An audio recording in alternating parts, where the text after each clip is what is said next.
Gerardo Mendoza stands with his children to see Santa Muerte, the saint of death, through a window of protective glass. Minutes later, the 35-year-old policeman enters a sanctuary from which believers say the spirit of Santa Muerte is sent across the world. Mendoza says he feels Santa Muerte is with him during dangerous workdays. He says for protection, for violence that's taking place, many people are searching for someone to protect them. And who is better than Santa Muerte? Santa Muerte's origins are unclear, but inmates of Mexico's jails are known to celebrate the saint, a female spirit festooned in fine clothes, a fedora bearing a scythe and a blood-curdling grin.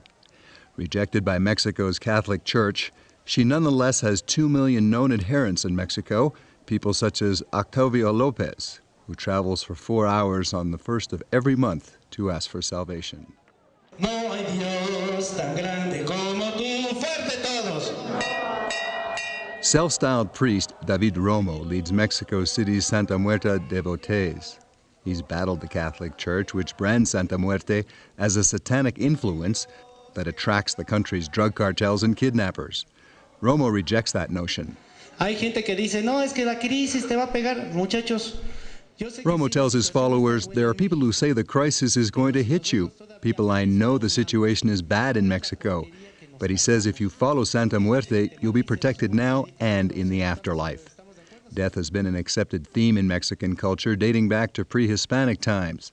The colorful Dia de los Muertos, the Day of the Dead, each November, being perhaps the most vivid example. While Santa Muerte is popular with current and former lawbreakers, not all who come to venerate her in Mexico City's Tepito barrio are seeking spiritual assistance for nefarious activities. Some arrive looking for divine intervention or economic salvation in their daily lives. Before leaving small sacrifices such as candy or small ornaments, a man cleanses the spirit of worshipers, blowing smoke on them in a ritual that traces its roots to the arrival of the Spanish conquistadors. Today, those who venerate the saint ask for help if a relative has been kidnapped or for revenge if a family member has been murdered. David Agrin has chronicled many of those stories. They will go to these shrines and talk about how my son was kidnapped, and they say the Santa Muerte intervened miraculously.